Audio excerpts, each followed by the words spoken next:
Chris and Mads, sisters who love a good story. The only thing better than experiencing a good story is talking about it. We're here for the unfiltered, unhinged conversations with fellow story lovers and storytellers.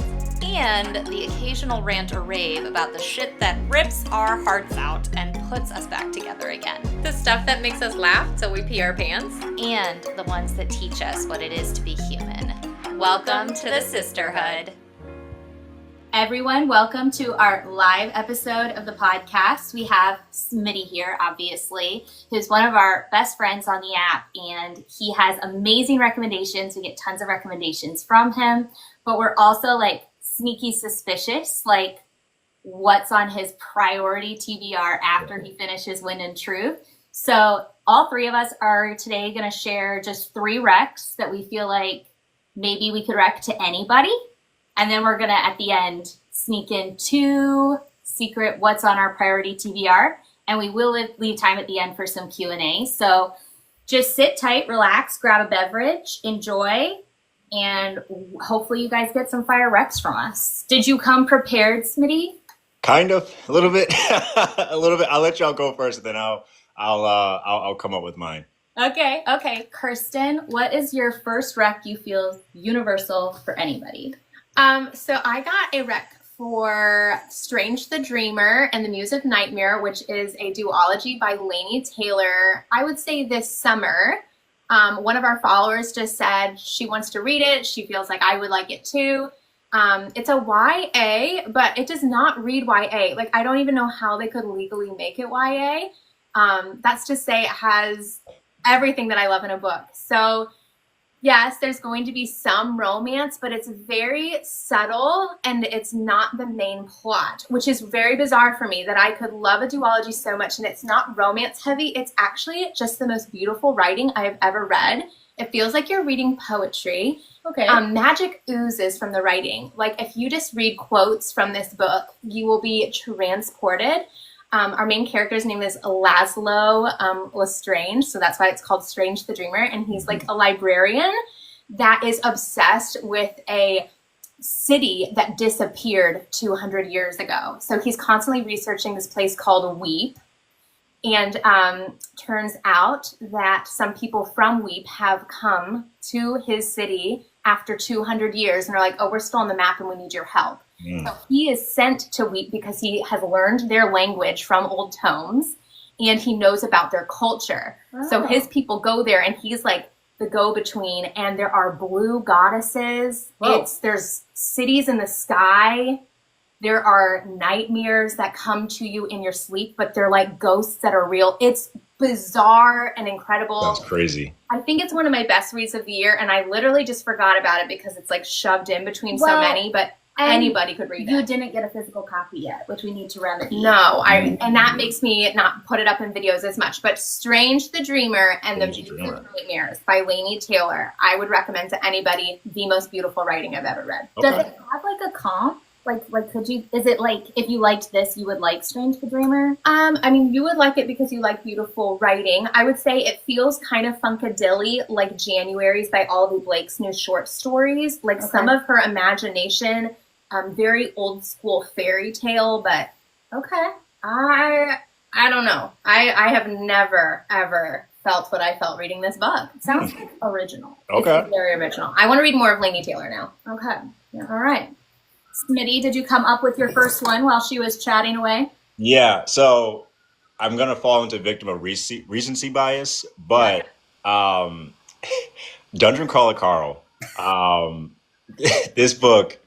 I don't know. Like, I went into it. So for those not familiar, it's like a lit RPG. So I'm a big fantasy sci-fi person. And I feel like it does have some fantasy sci-fi elements in lit RPGs. But I walked in like not knowing like what was going to happen. And like I read it. I absolutely loved it. And then I posted the video. I'm like, oh, like 20 people are going to be like, yeah, I love this so much.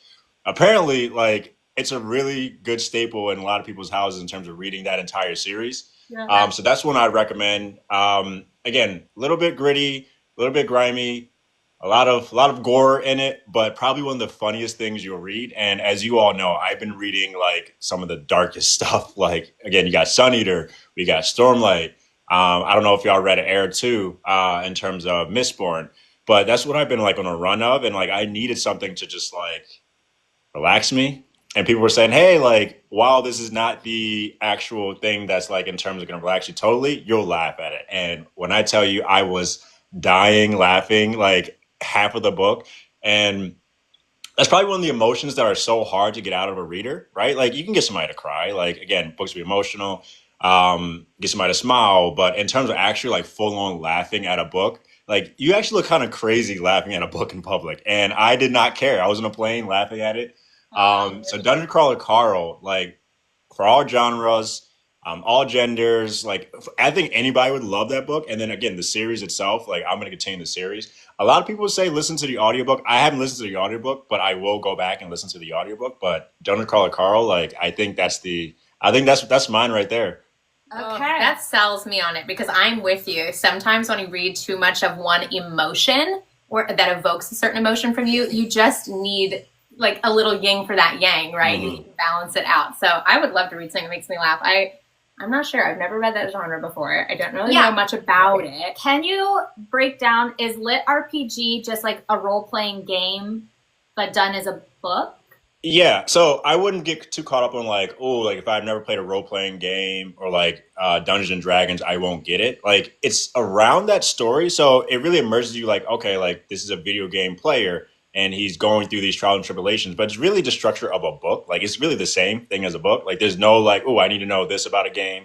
I need to know that about a game. Okay. Now, like you need to have some basic level of gaming. So if you play Pac-Man, like you get achievements for certain things, like yeah, like that appears in the actual book. But if you read Ready Player One and love Ready Player One, like I wouldn't say it's the same level as Ready Player One, just because like Ready Player One is more futuristic and has like different technology from an AR VR standpoint. But Dungeon Crawler Carl, like if you read Ready Player One, you would love Dungeon Crawler Carl for sure. Okay. Well, guys, later when I tell you what my priority TBR is, maybe Dungeon Crawler Carl is gonna read. Yeah. Dungeon Crawler Carl. Dungeon Crawler Carl. Yeah, that's the first book. Yeah, that's the first book. It literally caught me by surprise. Like in terms of, I was like, oh, it's gonna be like a 4-star. Like going into like like your books are gonna be 5 stars. You have your staples, but then that just came in and like came out of nowhere for me. Okay. I think it's really funny. I came over to Maddie's one day and she was like, you just have to watch this real quick. And I was like, what are we watching? It's one of your videos. And she's like scrolling to the end. She's like, just watch. And it's just you like laughing really hard. And she was like, isn't that so cute? He's laughing at this book. Yeah. It was actually Maddie, really, what is the book? Like, you were just like exuding so much joy. I was you were laughing like alone and you could tell that you couldn't get it together. And things, I didn't even want to edit it. Like I was gonna go back and edit it, but I'm like, just leave it in there. Like, who cares? Like, I'm actually like having a good time because I was just thinking about the scenes in the book. Like, I couldn't stop. So I was like, I'll just keep this in there. It's fine. No, it's perfect. It was so fun. She was like, "Wow, now let's start working today. Now we've got this beautiful energy." Yes, I love it. Okay, Maddie, what book do you have? The first book I have that I truly think would be for any reader, and I also think it's really fun at this time of year, is the Book of Doors. Of Doors, okay. Yep, this is actually the UK cover, I think. Gareth Brown wrote it. And I think if you look for it in the bookstore, it will be with the thrillers. And I think that's probably one of the reasons why it's good for anybody. Like, it's very fast-paced. It will keep you turning pages. But I think one of the reasons it's so good for anybody is it's got like that nod towards readers. Like, the main character works in a bookstore in the beginning, and then she finds the Book of Doors. And so it's kind of like always nodding at book lovers through the whole thing. But it's sinister, it's action-packed, it reads like a TV show. So like every chapter kind of leaves you on a cliffhanger and you've got to read the next one. And I think it has like a really cool message at the end. I think it's like about good people. And I don't know, it's just got a good mystery to it. So I feel like literally like old, young, male, female, like fantasy reader, non-fantasy reader, like I really think the Book of Doors is like kind of just like transcends genre. It's just kind of like good for anybody. Awesome. So the Book of Doors, mine is Dungeon Crawler Carl, and the duology you said was Strange the Dreamer. Yeah, Strange the Dreamer is the name of the first book. I don't even know if that duology has like a name for the duology. Oh, got it. Yeah. I've only ever heard it called Strange the Dreamer. I know. So. All right. So there you go. There's the first 3 recs.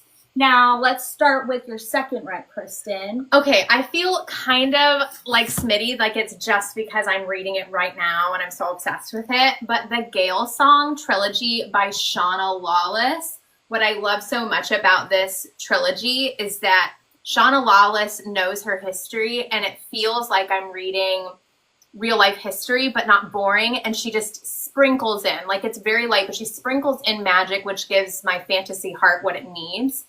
She has created some of the coolest characters in this trilogy. We've got 2 POVs in book 1 of 2 very different women, and they are powerful, but like the difference between somebody who becomes like so savage and somebody who is so soft and like is going for all the good things in life, it's like this crazy, I don't know, this crazy energy that you're just like popping point of views. But then when you move on, years and years and years go by. So this is book 3 that I'm currently in. And there's 11-year jump from book 2 to book 3. So kids that were young and you just thought, okay, they're great characters. They're now adults. And I'm like, oh, now they're in the game. So I think it's the cast. I think it's that I care so much about the characters. But the setting in Ireland with their folklore is fascinating to me. Like, I love Irish folklore now. I'm obsessed.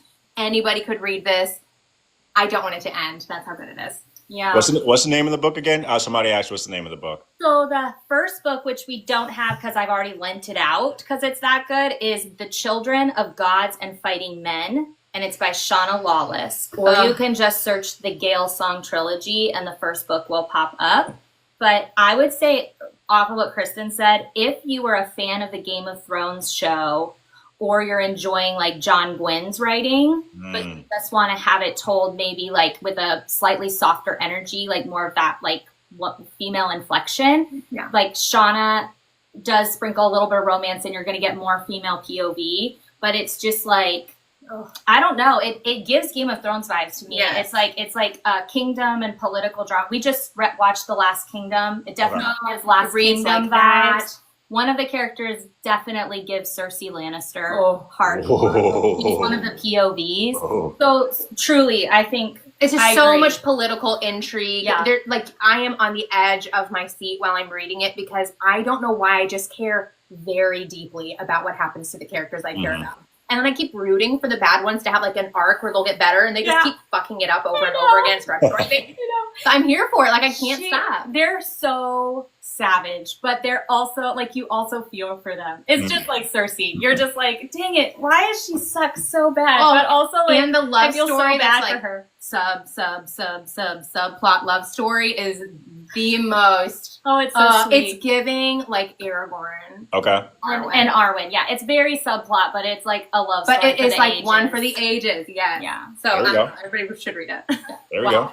We just both simultaneously. It's like I stole yours. Don't tell me to talk about my favorite books and keep it short. This is why we edit our posts. Okay, Smitty, did you come up with a second rec? Yeah. So my second rec is Scythe.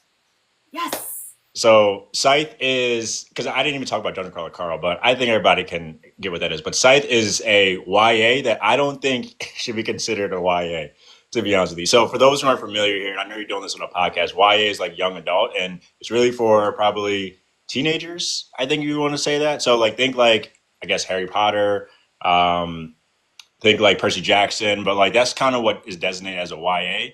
I read Scythe like a couple months ago, and first off, I don't think it should be a YA, but second off, it's like absolutely insane. So in Scythe, it's like years and years and years down the road, and the cloud, or like iCloud, whatever you want to call it, the cloud has developed so far in advance that it eradicated all like natural diseases, all natural manners of death. So like we could actually live forever in terms of like that there, because we can't die. There's no cancer, there's no anything like that. If you get hit by a car, you kind of can get like rebuilt from there. But again, this still takes place on Earth, and Earth only has a certain amount of space. So these things called scythes, they are a part of the Scythedom, and they have a quota to unalive or like murk as many people that fits their quota per year. And if you're familiar with what a scythe is, like it's like a instrument, like a weapon. But like that's not what they use. Like, well, most of them don't use it, but most of them use like different things. They use like flamethrowers. They like take down planes. They like like run you over with the car. Like they do whatever they can do in the most brutal fashion there is to meet their quota. And you follow two like different apprentices as they low key like didn't really want to do this, but they end up being apprentices, and they try to change the way Scythe is, and that's without going too far into spoilers. But that's kind of how it is. It's probably some of the most brutal reading you'll read, at least the first book, because again, you think YA, you think like, oh, we're just following these teenagers as they navigate, and like, yeah, like there may be a death every now and then. I'm telling you now, this is not a YA, and I think YA gets a bad rap for like, oh, like I'm an adult, like why would I read YA? Like, don't take that rep with Scythe. Like I thoroughly enjoyed that story. And yeah, that's my second rec for sure. And I see people in the comments are like, yeah, Scythe. But yeah, I was one of the ones who were like, oh, like I don't know. Like I like YA, but like, will I really, really like this? And that kind of opened my eyes up a little bit more to, you know, different YAs out there from there. Did you read the full trilogy, or Nope. can you read the first book kind of as a standalone? So I read the first book. I wouldn't recommend reading as a standalone because it does end on a kind of a cliffhanger to where like you want to read the second book, but you know how I am. I always bounce around between different series from there. I will. That's my priority list next year. I think it's called Thunderhead. That's the second book. That is going to be high on my priority list. Finishing the series itself is going to be high on my priority list. But yeah, no, I'm kind of kicking myself for not continuing it, but I had so many other books to get to in the meantime. Yeah, I see in the comments, everyone's like, the whole trilogy slaps. So Yeah. So that's always, excited. like, you always want, if you're recommending a series, it's like, you always want to know, like, it ends strong, you know? Yeah. Like, it's worth it. It's worth Yeah. the investment. But I yeah. have to say, YA is low-key my favorite to read. And what's so funny is I don't do a lot of research into books before I read them. If somebody recommends it and they're just like, I know you would love it, I'll read it. And then I find out it's YA afterwards. And I'm like, there's no way that is YA. Yeah. Like, Yeah. I thought it was, like, way too explicit, way too violent. Like, I'm like, no, this is sinister. But I don't know what it is about YA that just, I think the effort that I have to do feels like the effort I like in a book. Like, I don't have to read diagrams and look up, like, family trees to understand. Like, the cast isn't too huge. Yeah. The world isn't too big. Yeah. I'm like, maybe I'm just young at heart. It is possible that they're marketing some of these stories as YA simply because of that, literally because the complexity factor, it's just less complex than some adult stories. I wonder, because I'm like, would I give this to my 12-year-old? That's what immediately goes to my mind. Like, would I want this to be read in schools? Like Scythe, if for those in the chat like who read Scythe, like, would you want your 15-year-old like son or daughter reading some of that stuff? Again, it's not awful where it's like, I mean, I'm sure there's worse out there. Yeah, for sure. But it's no Narnia. Right. No, it's But not. I'm starting to think like what I would classify as YA is actually getting classified as middle grade. Okay. And then YA is like more like they're thinking young adult, like 17, 18, 19, 20-year-olds, Yeah, I think so. not 14, 15, 16-year-olds. So it's so interesting. Yeah. It is the way they categorize books is always odd to me. Like where you end up shelving them in the bookstore is always odd to me. Yeah. And it's funny because like book talk, like what we do in here kind of helps like break down some of those barriers with some of these books that are absolutely amazing. But it's like, again, if I'm 14, 15-year-old, like, and I don't know anything about the book, I may not pick it up. And like, you know what I mean? But like, I think that's why these apps like Book Talk, BookTube, all the other stuff that we talk about, like, I think that's why these are so important because like we're spotlighting some books that maybe adults be like, oh, I don't know if I want to read this.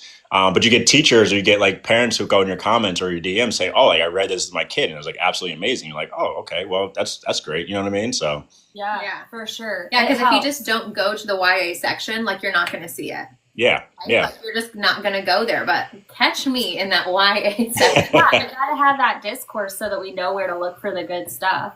Okay, y'all. I've got my second book, and I'm also gonna recommend a series, but it's a little one. I recommend Wolf. Ooh, that's high on my list. Yeah, this is That's by Silo, right? Silo, the TV show, is based on this series. It's a trilogy, and actually the first book is the longest, and it's not that long. But this is by Hugh Howey, and this is a dystopian. You'll find it in sci-fi sections, but it's a dystopian story where the main characters, you get introduced to them, and they live in a silo. They live underground, basically, and imagine like an elaborate bunker or like an elaborate skyscraper that is in the ground. And basically everyone cooperates and collaborates, and no one goes outside, and the outside world is completely toxic and unlivable. But the main character, like what propels the story and the mystery at the beginning, is that this character who's the sheriff, his wife says that she wants to go out and clean.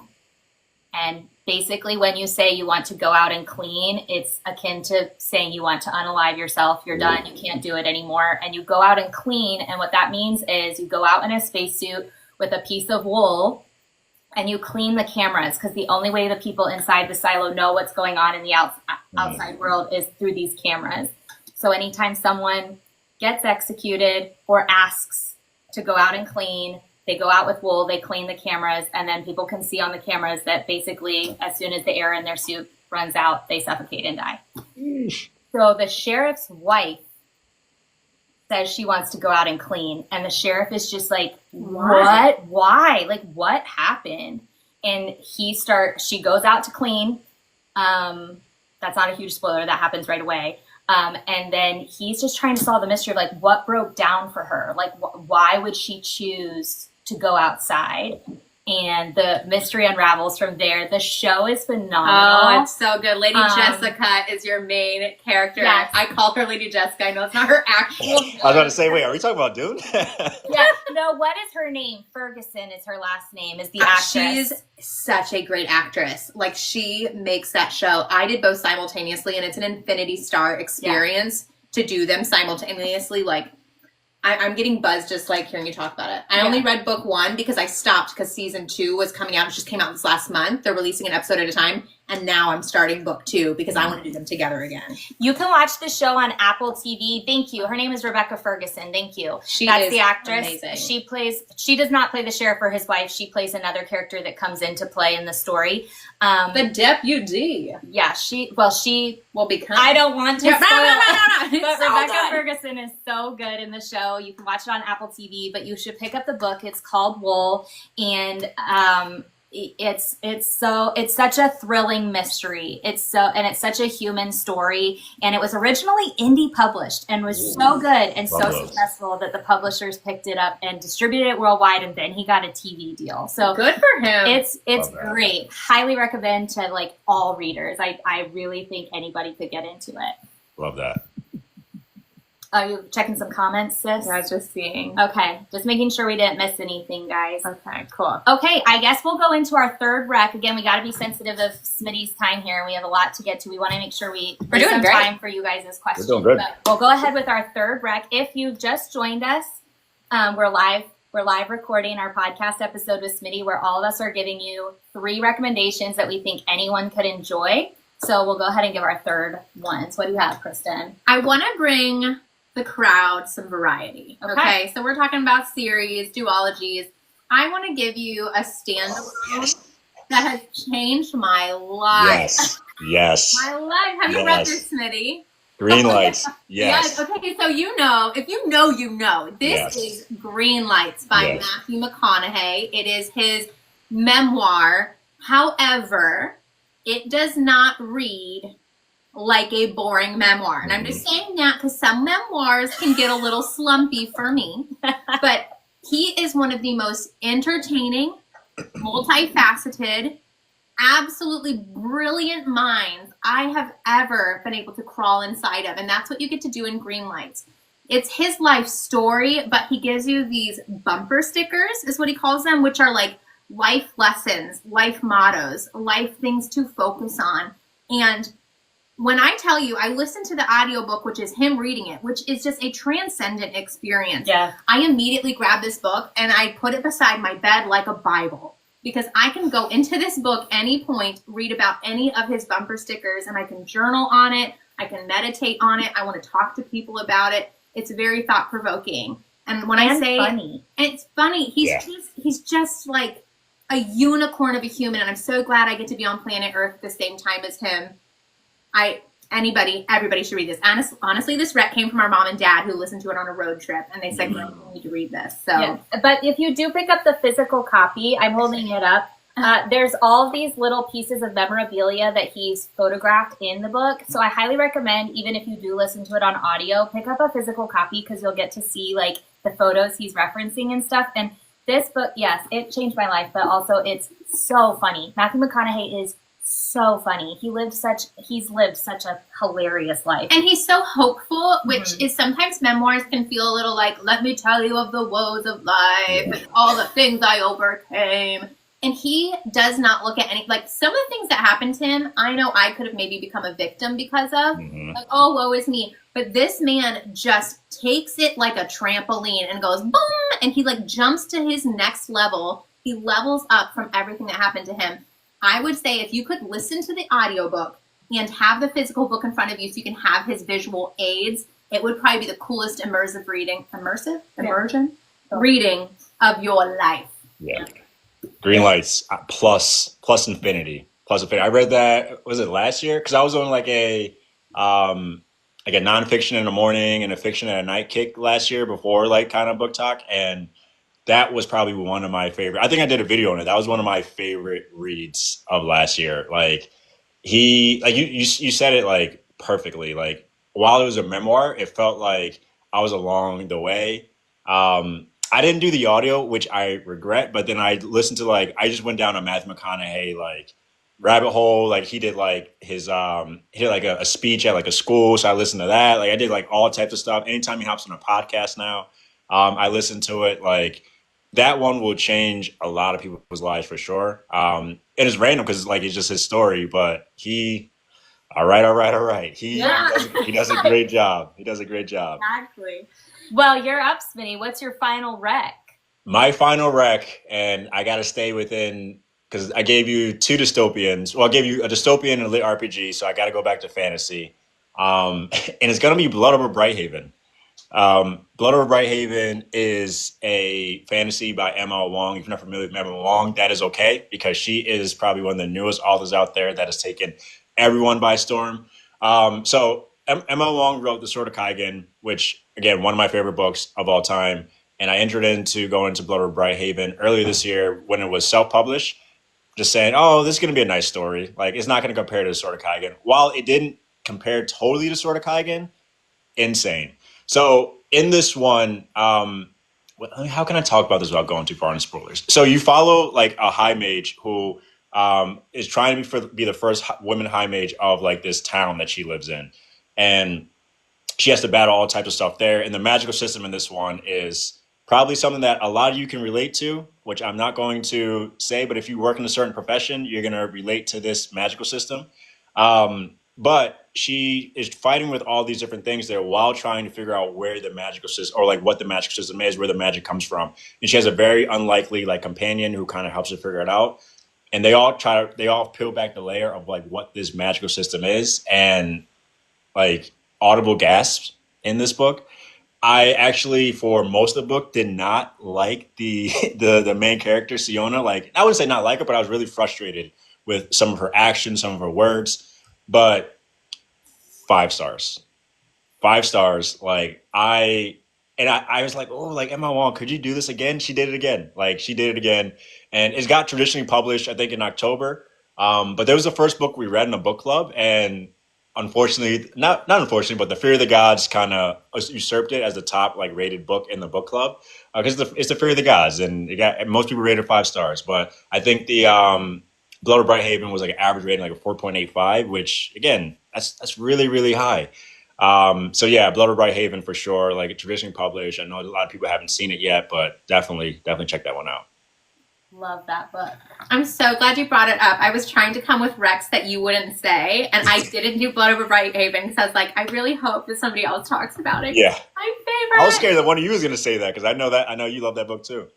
It's so It's so profound, but it's also a page turner. And I love when a book can be both. Yeah. That's super, super special. Yeah, we definitely highly recommend Blood Over Greyhaven.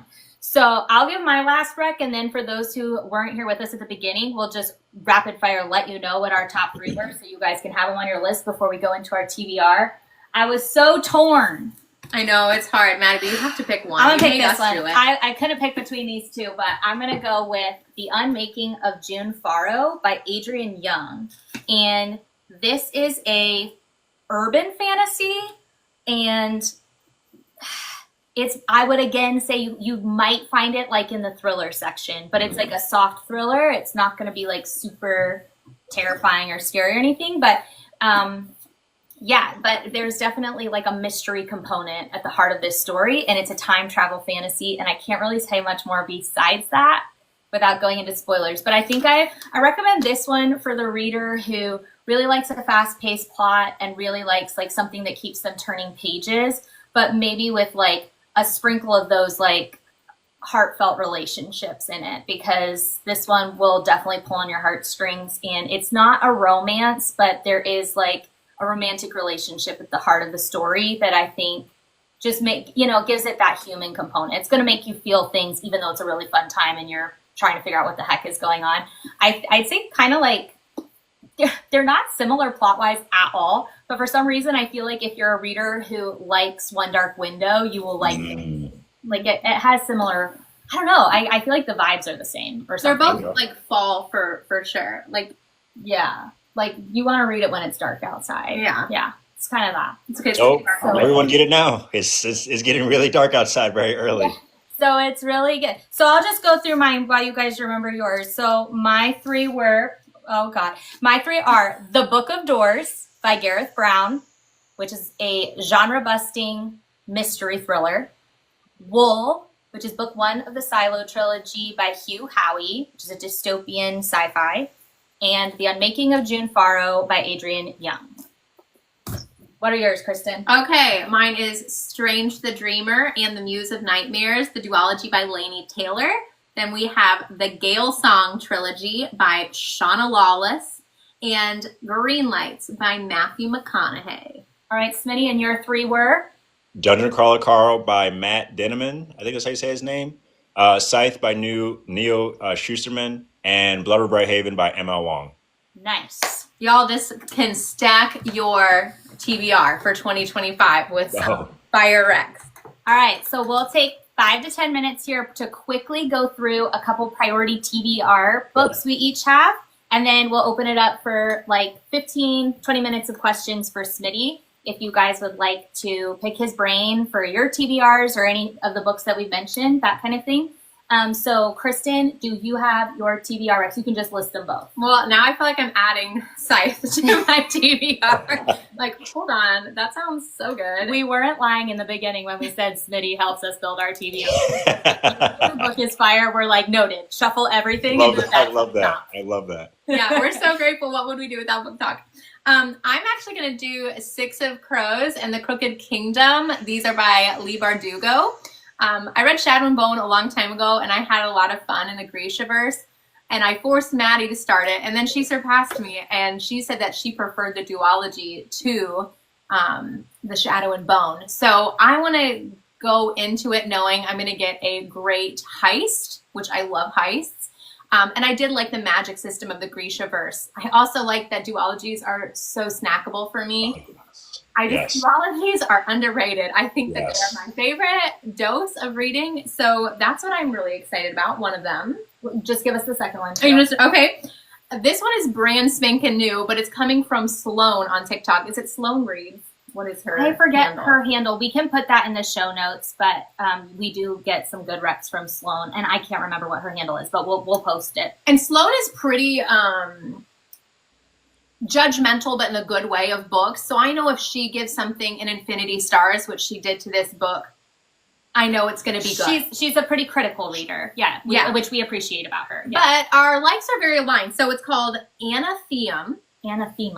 Anathema, can I even say it, by Keri Lake. And this reminds me of One Dark Window, because there's a wood, and anybody who goes into the wood isn't coming out of the wood. It's magical, it's romantic, I think there's more than one book. All I know is if somebody gives it that high of a rec and it's in a genre that I'm craving right now, I'm going to go for it. So that's Anathema by Keri. Yeah, it's a weird spelling, and I don't know if we're pronouncing it right. Anathema. Yeah, Thema. Yeah, Anathema. Because anathema sounds weird. Why would it be that? Oh, okay. Are you phonetically spelling it for us? Dark romance. Anathema? Does the E make a U? We'll figure it out. We'll figure it out. We'll figure it out, guys. Sorry, we don't know. But we'll also report back once Kristen reads it. Romantasy and YA. It's all I want. I don't know if it's an adult romantasy though, right? Yeah, but the duology that I said is a YA. Yeah. Okay. Six Crows. Gotcha. Okay, Smitty, what are your 2 priority reads on your TBR? Okay, so I'm gonna break the rules here, and I'm gonna give you more than 2, just because, like, you'll understand why. So my priority reads for 2025 are definitely Strength of the Few, definitely the 3rd book in the Burning series, and definitely the last book in the Sun Eater series. Like, that's my priority. But in terms of like stuff that I'm not in the middle of the series of, like newer books, A Song of Ice and Fire will be read all the way through next year. Like, we're reading that all the way through next year. And then obviously I'm going to finish Dungeon Crawler Carl, but He Who Fights with Monsters have been messaged to me, has been DM'd to me, has been commented to me. And He Who Fights with Monsters is like a lit RPG that is similar to kind of like Dungeon Crawler Carl, but apparently people are saying it's a lot better. So I'm going to check it out next year because I want to get into different genres there. So He Who Fights with Monsters is definitely high on it, but also A Song of Ice and Fire too as well. Okay. You're going to have to let us know immediately how it is. Yeah. Now I'm curious. Yeah, that's crazy. I am also anticipating all of those releases for 2025. And I am also thinking about just biting off A Song of Ice and Fire, but I'm also being convinced slowly by Rich from Two to Ramble that I need to just give the Wheel of Time a chance. Good guy. Yeah, he's been telling me that too. And so I'm like, I don't know if I can bite off A Song of Ice and Fire and Wheel of Time at the same time. And I just want to finish The Realm of the Elderlings before I start either. So we'll see. But I am so excited about these 2. Okay, so I went into our local bookstore that just opened. We're so excited. We got a new local bookstore just down the street from us. And what's it called? So we can blow it up. Yeah, Sunbound Books. Sunbound Books, and I don't know if they have an online presence, but it's Sun literally at the heart of our solar system, SUN, Sunbound Books, and it's female owned. It's I went to high school with 2 of the girls who are running it, and they've got such an awesome selection. It's all new books, which is exciting. We have some local bookstores that are used books, old books, which we love, but this is literally sometimes they have stuff that our Barnes and Noble doesn't even have. They have Thomas Weaver's book, they have new books, so it's super exciting.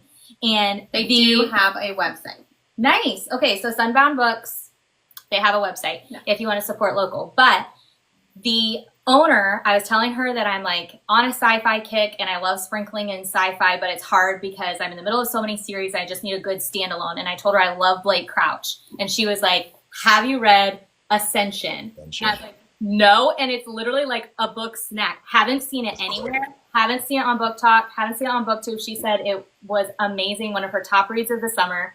Ascension by Nicholas Binge. And I guess it's it sounds kind of to me like that Annihilation book where it's it takes place on Earth, but there's this weird anomaly happening at a mountain. And so they hire in some mountain climbers and scientists to hike the mountain to study this anomaly that's happening. And once you're in the anomaly, it's I don't know, potentially aliens, potentially what's going on, and people are disappearing and having nightmares and losing their memories, all this stuff's going on. So it's a mystery.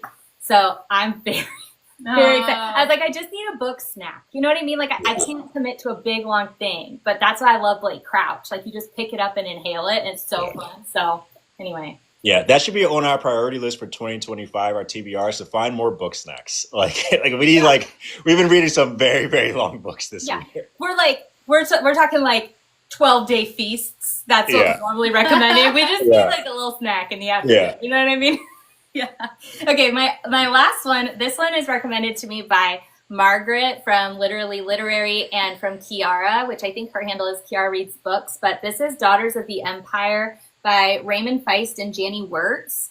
And I do believe this is part of a series. I know very little about it, but I mean, they're talking like must read. And this is like political intrigue on steroids is what I've heard. And it's about a daughter who is like the heir. And I think right in the beginning, it says on the back jacket, like her dad and brother die mysteriously. And she's trying to figure out like who set them up, who's plotting against her family. And she has to start playing like the political game, like Game of Thrones style for her house and for her family. And I've just heard it's like top tier level political machination. Love that. Like Tyrion from Game of Thrones on steroids. And I was like, oh, I'm here for that. I'm here for it. So that's Daughter of the Empire. Let's go. I'm very excited. Anytime Kiara or Margaret put something on my radar, I'm like, I know I'm going to love it. For sure. No, that's awesome.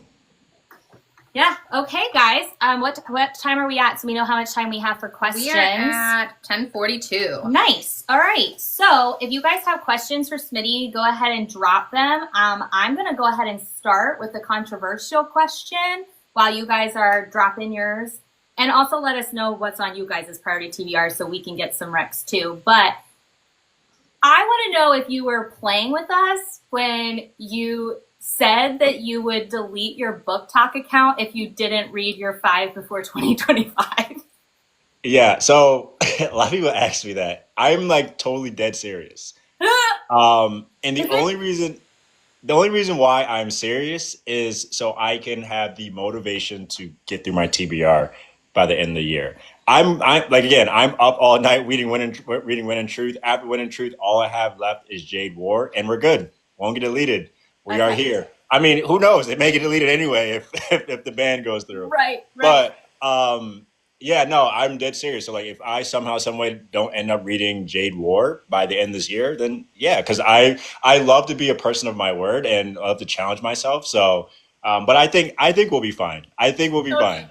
When you came out with that, I was like, what? Yeah.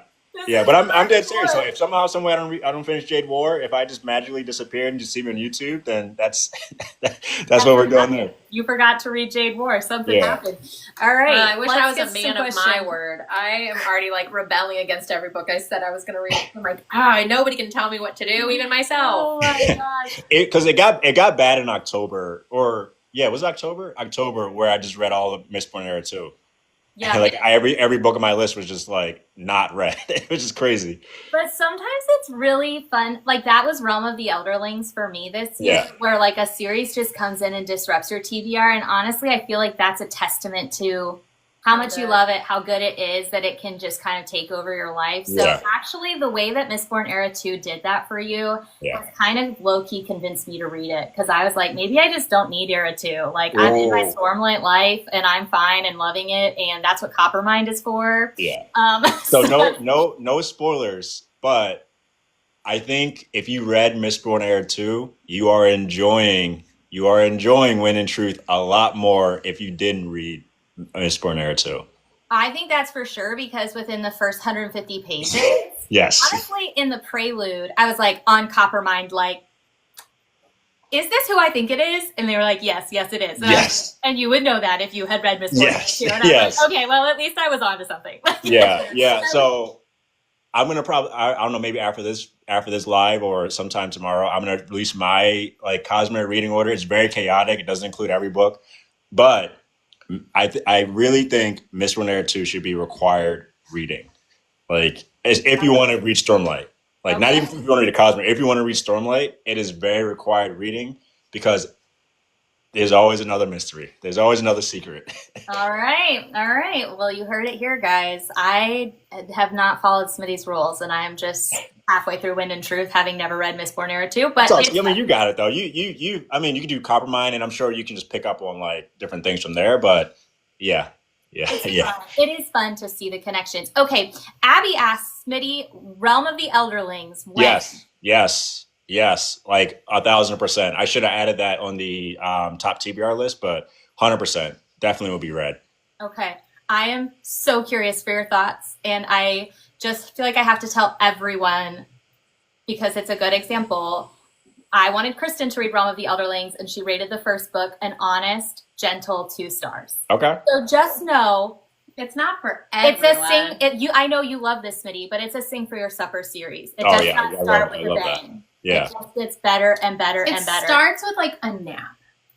It's not like when I was reading it, I was like, I don't know if I'm like half in, half out. Like this isn't really, but I am a pretty lazy reader and I need lots of gratification. So if you're like me, it may not be for you. I'd hate to turn anybody away from Maddie's favorite. It's so good. But anyways, all right, we have to get through some of these. Shay said, what is your favorite read of the year so far? It's still Words of Radiance. Love it. Love it. That's fair. Where are we all going if TikTok gets banned? I think we're already there. Yeah, YouTube. It's YouTube. Yeah. I'm on YouTube. We're on YouTube. We're on YouTube as well. We also have an Instagram, but now that the YouTube Shorts feature is getting stronger and stronger, I think we're going to definitely feed the Shorts algorithm a little bit. So are you two in the YouTube partner program yet? Mm-hmm. You're gonna see why YouTube is supreme to TikTok once that starts going. Okay, we're so excited. All right, obviously, have we started Wind and Truth yet? Yes, yep. I'm halfway through. Where are you at, Smitty? 270 something. Yeah. Yeah. You're like in day 3, maybe day 2. Not yet. I'm still in day 2. I'm end of day 2. I love how this book is structured in the days leading up to it. It's like I feel stressed immediately. I'm so stressed because I don't want to give away a spoiler. Let's just say I'm at a part where they are talking about doing something that in days' time could take months. That's where I'm at. So Maddie, you probably know what I'm talking about. Yeah. With Dalinar, but that's where I'm at right now, and I'm stressed because I'm like, what if it doesn't make it? Like, what's going on? He's so stressed, and my theories are so unhinged. I'm like, I actually don't want any of this to happen, but yeah. I have the worst. I have the worst outcomes in my head right now. That again, we'll have a spoiler talk at some point about it, but Oh my God, the pits in my stomach. Okay. Everyone says no deleting, get reading. We don't want to lose you. So that's great. I'll do my best. All right. We're scrolling up here. Scrolling up. Wow. Thank you guys so much for the questions. We will start rapid at first I was firing like, we don't have enough questions. Whoopsies. Did not notice they were just still going. They were piling up and we were missing them. Yep, okay, here we go. We're right. Okay. Reading The Exile now by Ryan Cahill. Been telling my guy Smitty about Ryan Cahill. Do you have any plans to read Ryan Cahill? I do. Next year. So next year I probably won't read any Sanderson next year. I'm all like, there's no more Sanderson to read next year. I'm all out unless I want to do a reread. So it's going to open up the space for a lot more different authors, and Ryan Cahill is definitely one of them. Cool, all right. Cool. And someone else wants to know, Abby wants to know, what's your Olipop flavor of the day? I am drinking electrolytes right now, but I have the lemon lime in the fridge for me once we get off this call. Abby always asks me my Olipop of the day because I always have Olipop on these calls. But Abby, it's too early to drink Olipop because I literally just woke up. Yeah. Fair. We are heavy in our sparkling water era. There we go. Yeah. Smitty, you're the Elle's favorite book talker. Yeah. Okay. Sounds very sweet. I want to get back into sci-fi next year. Took Maddie and Kristen's rec for Red Rising. Fell in love. Yes, Smitty loves Red Rising too. Mm-hmm. Somebody else loved Mistborn Era too. Yep. That's great. And someone else is on book 2 of Mistborn Era too. What's that? That's Shadows of Self. Mm-hmm. Abby also says, trying to get to The Way of Eden trilogy by Philip Chase in 2025. It was wrecked by the Brothers Gwyn. Well, anything the Brothers Gwyn recommend so far has been a 10 out of 10 for me. That's dope. So maybe I need to add that to my list. Oh no, somebody just started The Way of Kings and hadn't read Mistborn 2 Era. Neither has Maddie, so it's okay. Yeah, it's okay. Someone does want to know your reading order, but I think you said you're going to post that later this week. Yeah, I'll probably try to post it after we get off this this call. I don't know if I can remember it off the top of my head though. You guys will have to go to Smitty's page to see Yeah, that. yeah, I don't remember off the top of my head, but just know Mistborn Era 2 is in there. All right. Someone is about to wrap up Well of Ascension today. Nice. Oh, someone said we're their 3 favorite book talkers. What a great start to their day. Thanks, guys. Oh, awesome. And love when their book talk people collab. Okay, Kim wants to know, have you read the last 3 in the Red Rising series, Smitty? I have not, but that's something I'm going to do early next year. You know what's funny? I started this year reading the first 3. I think I'm going to start next year reading the first 3 as a sneak peek to you all there. Yeah. That is a very fun full circle moment. Also, it's a good winter read, I'd say. Yeah. Nick says, Robin Hobb is working on 2 sequels to Realm of the Elderlings right now. I know. I'm freaking out. Oh, somebody said they're kind of with me on this. Okay, one person's in my corner here. I love this. Someone is reading Rhythm of War, whimsical pages, no Era 2 or Mistborn or Sunlit Man, but want to read Wind and Truth badly. Okay, for that person, I'd say I started Brandon Sanderson with The Way of Kings. Had never read a single Sanderson book, just started with The Way of Kings, immediately binged through Words of Radiance, Oathbringer, and Rhythm of War, then went back and read Mistborn Era 1 and a couple of the secret projects, and I'm now reading Wind and Truth. And it just depends on who you are, but there is an entire resource on the internet, plus lots of friends who are happy to share the Cosmere connections with you if you're interested in them. And you can still enjoy the story without knowing all the Easter eggs. At least I have enjoyed it. What's it called? Coppermind? Coppermind. Yeah. Never heard of Yeah. it until this live. It's like an encyclopedia of Sanderson. Yeah. And Gosh, Cosmere. the fan base is insane. He did look Yeah, like and for anybody out there, like I know we have specific reading or our own personal reading orders. Even Brandon has a reading order that changes every year. By the way, his reading order last year is different than his reading order this year. Don't think too much into it. Like if you want to start with The Way of Kings, start with The Way of Kings. If you want to start with Mistborn, start with Mistborn. Just don't start out of order. Like don't start with Words of Radiance and then go to Way of Kings. Like that's the only thing that we would all recommend. Because I'm sure you'll see videos somebody talking about, oh, Words of Radiance is the best book ever, and then you get a comment saying like, oh, can I start here? And it's like, no, you gotta have to start with The Way of Kings. So just have fun with it. If you want to start with a standalone, start with that. The only reason why we give our orders, or why I'm going to give an order, is because from Easter egg to Easter egg to Easter egg to even order of events and actual story coming together, like that's what would make more sense in terms of my order. And it's be an order I'd do, like if I was to read again the next time, like that's how I would read again the next time, knowing what I know now by reading almost all. Like I haven't read Elantris, I didn't read White Sand, or Emperor's Soul. So like those are the ones I didn't read, but like knowing what I know now, like the order I would give is like based off those events. But you can read it any way you want. Like it doesn't matter. Yeah. Shay says, I'm 35% into Royal Assassin and it's already so much better than Assassin's Apprentice. So that's backing up what I was saying, Smitty, that Realm of the Elderlings gets better and better. Okay. You know how I feel about book ones. I always give book 2 a try. Like there's a lot of book ones out there. I'm like, ooh, I don't know. And then book 2 all of a sudden just blows out the water. Yeah. I think the only exception to that with you is The Name of the Wind. But that's okay. Oh yeah, I DNF'd that one. Yeah. If you wrote a book, what author would you want to co-write with? What a great question. Is that me asking me that question? Yeah, Becky asked that. So how about I answer it this way? So I was on a live the other day. Well, random. I was in a shower like the other day, like just thinking of like, oh, like what happens if like this thing goes away? Like what do I like really like enjoy? And while I don't really like writing, I don't really write like that.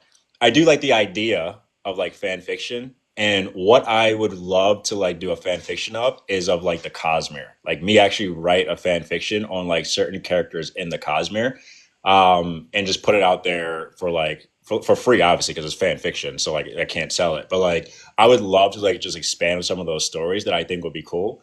So obviously the answer to that question would be Sandy. Yeah, that would be that's incredible. really cool. That's so funny, Smitty, because I was just texting with Allie and Gina and Margaret last night, and we were all saying, like, should we all take a stab at fan fiction in 2025? Just because we want to read what each other would write. Yeah. Some of our favorite stories. That'd Like, it would just be fun. Like, That'd be maybe fun, we wouldn't yeah. even put it out to anybody, just each other. Yeah, no, that'd be dope. Yeah, sign me up for that. Like I'm literally thinking about it. Like once I finish Wind and Truth and like I know exactly what characters I want to like tie that off of, then like yeah, I'm definitely down for that. Yeah. All That right, so cool. there are currently 30 messages in the chat. Let's go through it. I can stay on a little bit longer. Let's go. Okay. What epic fantasy series should I read first? This is from Jackie. In terms of what's in there? Just in general? Just an epic fantasy series to start with. I always say Mistborn. Okay. Like I always say Mistborn. Like it's epic, but it's also very digestible, with some great characters. So yeah, I always say Mistborn. What would you say, The Bound and the Broken? I don't know. Nothing's really coming to my brain right now. I think Mistborn's pretty accessible, but Kristen and I were talking about Ryan Cahill's first book, Of Blood and Fire. Okay. I feel like it's a really non-intimidating one to start with. Yeah. And it gets really epic.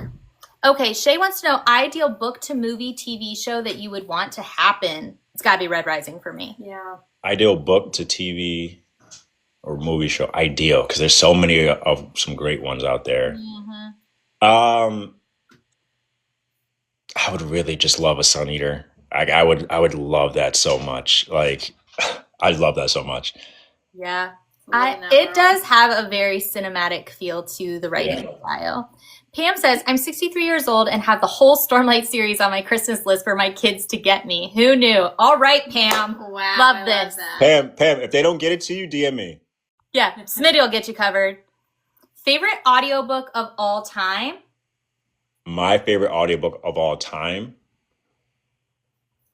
I really enjoyed, because I went back and did it, the Rage of Dragons audiobook with what's the narrator's name? Prentice or something like that. Such a great narrator. Such a great narrator. So for those here, like while I do listen to audiobooks, like audiobooks not my go-to. Like I love turning the pages. I love all that. So once I do get an audiobook in front of me and like I lock into it, like it's I wouldn't say rare, but it's like I actually lock into it. But narrators really make or break it. And I think Prentice did a really good job at that there. I think I'm going to go with Live Ship Traders. I love that narrator so much. I did all of Red Rising on audio and I loved it. Tim Gerard Butler. That's great. It was really good. Yeah. Do you have any 2025 reading resolutions or goals? Wow. Kristen and I just Golly. made a whole podcast episode about that. So you can go back to the previous episode before this if you want to hear what our 2025 reading goals are. But do you have any, Smitty? Yep. 1, read shorter books. 2, expand into even more genres.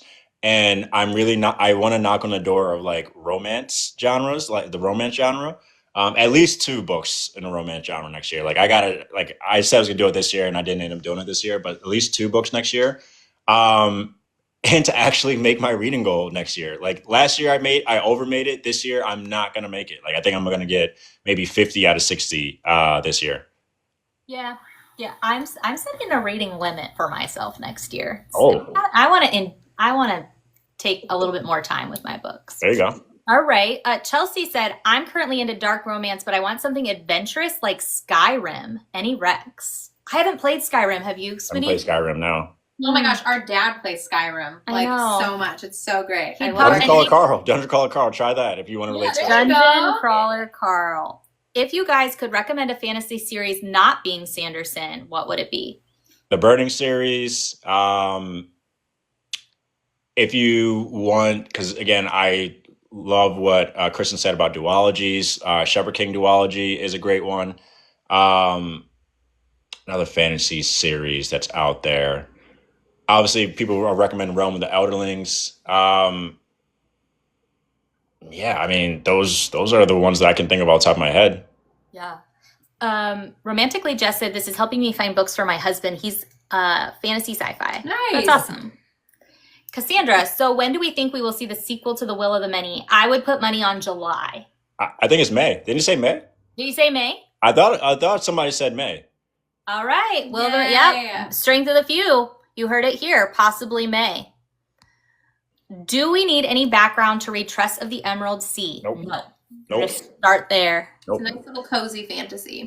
Will of the Many is my phone case. Check out Etsy for cool book cover cases. Hey, that's a cool tip. That's Yeah. fun. Should I start with Mistborn Era 1 or can I get into Stormlight Archive right away? We kind of already answered that. It's up to you, but Smitty will post his reading order later. Oh, Coppermine resource. You're welcome. Yes, you're welcome. I use it constantly. Even for stuff I've already read, Coppermind is a great refresher for me. I'm currently reading Oathbringer and Aloe of Law. Being updated in the Cosmere is my goal for 2025. Dope. There you go. Cool. All right. Haven't given up on Hob yet. Good job, Margot. Don't give up. All right. This is kind of tea. You don't have to answer if you don't want, Smitty, but someone says, any other DNFs from you? This year, so I had 2 DNFs, The Name of the Wind, and I'm sure Mike is going to kill me for this one. The Blade itself. We love the honesty. I love the honesty. It's okay with DNF. Just a little soft DNF moment. It's fine. Abby said 1,000% here for Smitty's fanfic era. Oh my gosh. Oh, Michael, you're here. Michael says, Smitty, can I borrow a large sum of money for you for a high-risk investment? Oh my gosh. Oh, it's too funny. Oh my word. Okay, let's see. And Michael also, I just saw this in scrolling. Michael also suggests for your 2 romances, you could check out Emily Henry. Okay. On the list. Yeah, Michael giving the romance. Michael's just Rex. in here with the Rex for I love romance. Yeah, I feel the Shepherd King duology is romantic, so you did read romance if you read those. That was last year. Oh, okay, I gotcha. Okay, someone said, I've only read Trust of the Emerald Sea, didn't really love it. Should I read other Sandersons? I would say yes, just because Trust is his stab at like cozy fantasy, and I think he kind of thrives in epic fantasy, so maybe try Mistborn. That's what I would say. Do you agree? So, Trust, yeah, and also, while Trust is a great read, it wasn't my favorite standalone. Actually, Yumi Nightmare Painter clears Trust. So if you're still looking for like a cozy fantasy, I would probably say, all right, let's try Yumi Nightmare Painter. But if you try Yumi Nightmare Painter, like, oh, I want high-hitting epic fantasy, then yeah, go to Mistborn or Stormlight. Yeah. Okay. Someone else, Red Rising fan, Hail Mary. I think these are people suggesting great audiobooks. Okay. Yeah, Hail Mary was good. Project Hail Mary got listed several times. Michael also said Rage of Dragons had him swooning. There you go. Everyone loves Project Hail Mary on audio. I read that physically. Me too. Yeah, so many Project Hail Marys. Okay, Charlie said 11/22/63 was a fantastic audiobook, and I am very interested in Stephen King. Same. Haven't read any yet. The Shining was good. Well, yeah, I watched the movie, but okay. Someone else is also setting a reading limit next year. Let's go. Okay, Smitty, if you want to dive into horror, let me know. That's my bread and butter. Thrilling Sav said. Let's do that. Someone would like a suggestion, something like Dark Matter by Blake Crouch. Well, you guys Recursion. both like Recursion. Oh my gosh, Recursion, yeah. I still, Kristen, which one do you have over the other? Well, it's so hard because one was like my first Blake Crouch, so I think there's a lot of nostalgia with Dark Matter, but actually Recursion, I think I slightly enjoyed more. Ooh, okay. So I still like Dark Matter more, but every time I think about, like, because I reread Dark Matter this year just because I wanted to watch the TV show on Apple TV, and I like really, really enjoyed it. But like every time I think about Barry, or I don't get spoilers, but their character in Recursion, I'm like, I need to reread this just to make sure that it's something that it's not like a 1A, 1B situation. Right. Yeah. I just need to read more of his work, I think. If he has 2 books and I have a hard time deciding which one's my favorite because I enjoyed them both so much, then he must just be an author that's for me. Yeah, facts. I have Wayward Trilogy loading right now on my TBR. It's on the shelf. I'm ready for it. Oh, Hannah said Strength of the Few isn't until next fall. So we need a fact checker on this podcast to tell us. So I'm wrong. I am wrong. Oh my gosh. Oh, May is the Will of the Many paperback release. That's where you heard that. But Strength of the Few does not have a release date yet. Got it. Okay. All right. And then somebody said we're all Hoyd's friends. That's a Stormlight reference. Mm-hmm. And let's see if I've got, Michael said it's not fine that you DNF the blade itself. I know. But Laura also said DNF the blade itself. It makes me feel better that you did too, Smitty. It's a soft DNF though. It's a soft DNF. Oh my gosh. Courtney, we kind of already answered your question about where to start with Sanderson books, and Smitty will be releasing a reading order on his page very soon, so just keep an eye out for that. Yeah. Someone said the Skyward series is super fun, and I have not heard of that. Me neither. Is that Brandon Sanderson Skyward? Maybe. Yeah, that might be his YA series, actually. Yeah. My mother-in-law is a huge Sanderson fan. What other authors would be a good gift for her for Christmas? Smitty, you take this. So I would say definitely Evan Winter, with his Rage of Dragon series. Again, I haven't read it all the way through. Only read Game of Thrones, but obviously Song of Ice and Fire. People like to say Wheel of Time. I'm not going to put my stamp on it, but like you're saying Sanderson like authors. I say all to say there's not really a lot of Sanderson like authors out there. So like those are the ones that I'm going to kind of give that from there. Yeah, there's nothing like him, but yeah, I mean, potentially if someone just loves Sanderson, you could suggest The Wheel of Time because he finished that series. Yeah. Someone else also endorses The Shining and Revenge of the Sith. Yeah, okay. What about TJ Klune for Cozy Fantasy? I haven't read any TJ Klune. Me neither. Really want Smitty to get into V.E. Schwab. I read Bitches this year. Oh yeah. Okay. What did you think of Eli and Victor? I thought the book was amazing. I thought it was incredible. Love a rival story. We read that in a book club. Was that our second or third book in a book club? Mm-hmm. Yeah, I enjoyed it. Okay. And I don't know if I'll continue the series, but I enjoyed the first book. Yeah. Someone said they were going to set a reading goal, a Kindle goal, and an audiobook goal. That's interesting. I just lump all those together. Yeah, me same. It's dope though. Some thrilling salve horror recs are Between Two Fires, Lost Gods, The Fisherman, The Willows, all 5 horrors. There we go. I've heard good things about Between Two Fires. Yeah. Michael is Sanderson and John Gwynn, someone else said. I think we're wrapping up here. I'm not seeing a lot more questions. So I'm so sorry if I missed anybody's, but I think a lot of these are just comments. John Gwynn World, Goodreads says Strength of the Few is May 6th, so maybe Goodreads is also lying. We need a fact checker, guys. Fact checker for sure. Yes, then Skyward is Sanderson.